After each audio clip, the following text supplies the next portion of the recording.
Good morning, everyone. Jim Clark here at the Synchronicity Sanctuary in Central Virginia to share a contemplative focus with you today. A contemplative focus that was part of our process here at the sanctuary with our teacher, Master Charles Cannon, which allowed us and guided us to go deeper into our own processes and to understand more about what we were becoming, how our awareness was evolving. And so that particular focus that I want to share with you today is meditation, the key to a life of fulfillment and awareness. Do you ever feel like life is dull and repetitive? It's often a sign that you're stuck in routine, living on autopilot instead of being fully present to the world you're living in, to your own experience. Meditation is the key to breaking free from this dullness. By practicing mindfulness, you train your mind to stay awake in every moment, breaking old habits and deepening your awareness. True fulfillment comes from this wakeful presence where you engage with life consciously rather than simply going through the motions of being alive. When you neglect mindfulness, boredom and regret usually take hold. When you neglect mindfulness, life becomes dull and repetitive, but through meditation, you cultivate clarity and purpose and a deeper connection to your true self and thereby to the life that you engage with. So the question is, are you ready to wake up and live fully? So this was a contemplation that we had many years ago, and it wasn't the only contemplation that dealt with the underlying theme of why do we meditate. And I remember many years ago, over 30 some years ago, our teacher, Master Charles Cannon, made a video about why we meditate. And he began this video not with the theme that I'm presenting today, but it was mostly about Prozac. And the reason he did this is that back in those days, back in the 90s when Prozac hit the market and was a big success in this country, he delved into the reasons why we needed Prozac at that time and why we still need things like that in this country, in this part of the world. Because in the West, our values are basically all material values. Being wealthy, having a successful business, accumulating many material possessions. These are all marks that we are programmed with at birth that tell us that our life is a success. And if we don't have all these things, we've been programmed to regard ourselves as failures. And so consciously, mostly unconsciously, we still carry that programming because it's just something that automatically happens in this part of the world because of the values that are expressed in so many different ways by most of the people in this country, in this part of the world. So we live in an area of the world that is known for its abundance in material goods and so forth. And that's one of the reasons why it's become you might say, the religion that it is, that we practice every day as a culture. So because of this, we carry the effects of looking at ourselves as failures if we're not millionaires or billionaires, if we don't have a successful business, and on and on and on, as if that was what life was all about. But it's not. And most of the world in their histories know this. They've had meditation present and in the forefront in their cultures for centuries, and they have explored this in themselves, and by and large, their values are vastly different. They don't look at life as it's predominantly a material experience. It is material in its nature, but it's material only as an illusion of materiality, whereas the real primary essence of life is spirituality. It's wakefulness. It's becoming aware of yourself as source consciousness and living that as a reality, not just thinking it. It's an experience that you cultivate through everyday meditation and delving into topics such as this so you can explore yourself and where you are, where are your feet in relation to this process. So in this part of the world, it actually, because of our values and so forth that we're programmed with unconsciously and from birth onward, we cultivate a lot of depression, a lot of anxiety, a lot of negative self-worth issues in our lives because of the way we look at life in this way. Not so much consciously. Most people today would agree that that's not really where life is. That's not really the main purpose of life. And yet, even though you may think this on the surface, if you haven't meditated for many years and cultivated the experience of your essence so that it's in your awareness 24/7, you probably don't know this, in the sense that you may believe it, but you may not still have it as an experience that can counter the effects of the default programming that we are all subjected to by being born in the West. So essentially, it's that in the process of meditation, as you cultivate stillness and you cultivate presence, your own presence as source consciousness, you begin to realize in your experience the truth of what life is all about. You begin to experience what you believe in rather than believing in something mentally but not having any experience in your life to validate that belief.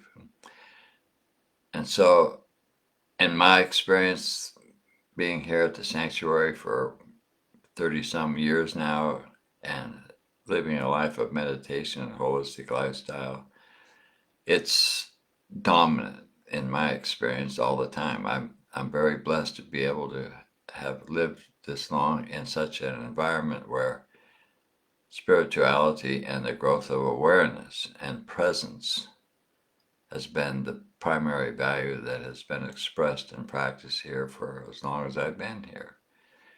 And without that kind of a lifestyle, let's say, I'd still be floating around as I was before I came here and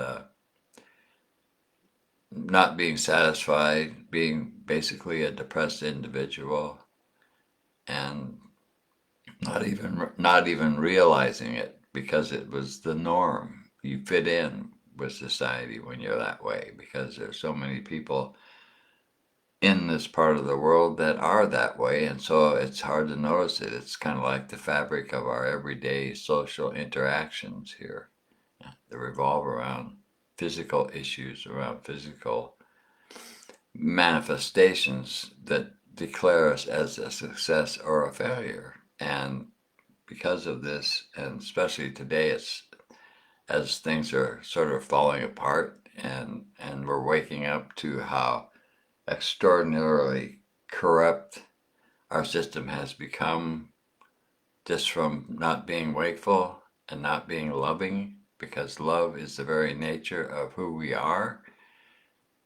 People, basically, it's like the greed that has always accompanied power. Wherever there's power, there's greed, and the people who are in power will always take some advantage of it, some more than others. But that's essentially the history of the human race, throughout history, anyway. And why is that so?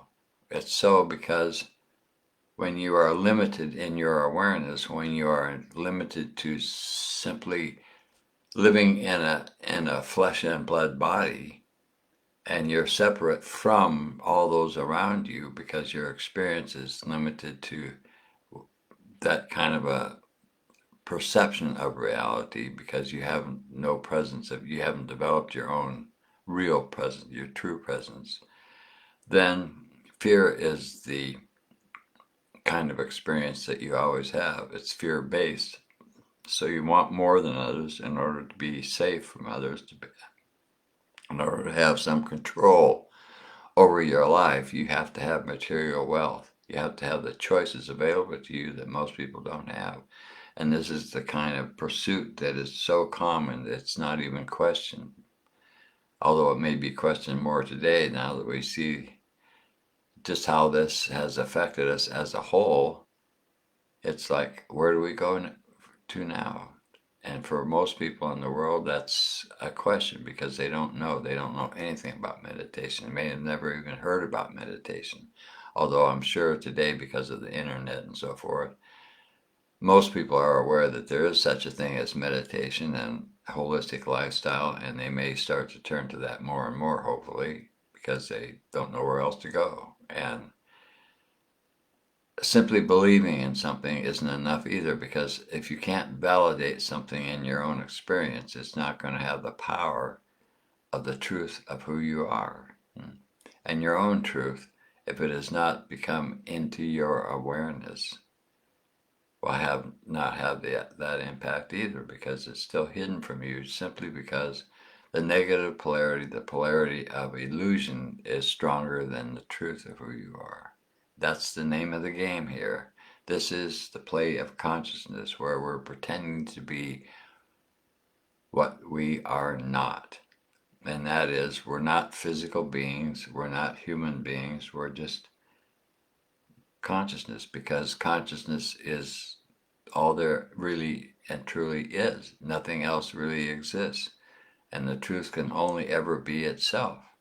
It can never be something else except for the pretense of that, which it has consciously created for us to have this human experience, for us to forget who we are, to become fully entrained into the belief that we are flesh and blood human beings, that material wealth is very important, etc., etc. It's just a game that we're playing. And eventually we have this kind of limited experience lifetime after lifetime, and slowly evolve towards the positive polarity of expanded awareness, of truthful life experience. And once we get into that part of our evolutionary experience as human beings, then meditation shows up for us, which may be accelerated today as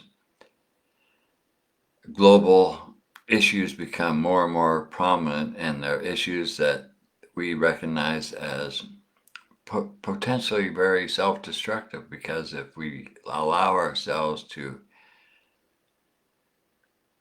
remain in the illusion of fear-based experience and the reality that creates within us, as well as the one that's reflected back to us when we look out, then we're locked into a self-destructive pattern of behavior that we can't get out of. And yet we know that we have to get out of it. So it's a very interesting time in the evolution of humanity on this planet today. Will we get out of it enough? Will we wake up enough to actualize something better than what we have in the past? The wars and the conflicts and the doubts and the fear. You know, it's one thing that you don't see anybody commenting on so much. Well, you do see some people commenting, but love is, our teacher always told us, no matter what the problem is, love is the answer, because love is unifying. Love is inclusive. Love brings you back closer to the truth of who you are.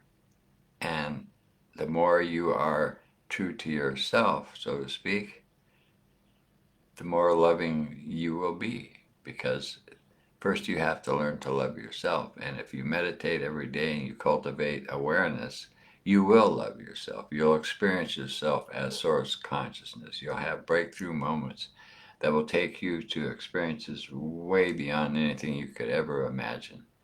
And that changes you forever. Once you have tasted the truth of who you are, your life is changed forever, because that truth is so powerful that illusion cannot take it away from you ever. that's hopefully what we're headed for on a grander scale, because without that, things don't look too sharp for us in the future.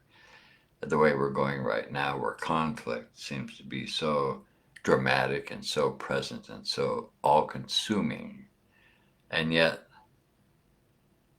our truth is so much more powerful if we only cultivate it. So, meditation, the key to a life of fulfillment and awareness, couldn't be a better theme for us to contemplate today, simply because it's in big demand, you might say. And whether people are aware of it or not, how aware of it you are or not, that's the situation that we're in so far as I see it myself. So I thank you for watching, and I hope that I will have more opportunity. We've been very busy with retreats recently, which is a success on our part in terms of generating the future of Synchronicity Foundation and guaranteeing that we can continue to be here to support people in their efforts to live a life with awareness, whoever they are and however they express that desire, however they practice that desire, to be more aware and present in life. So, with that, I bid you adieu, and I hope that I have more opportunities to do this, although there are going to be periods where we'll be very busy with retreats, but periods where we're not. And in those periods, I will be here as usual on my Monday morning live stream to share different things with you. And I thank you all for watching and being with us today. And I hope you come back again as soon as I can come back again. All right? So until then, thank you so much, and meditate, meditate, meditate.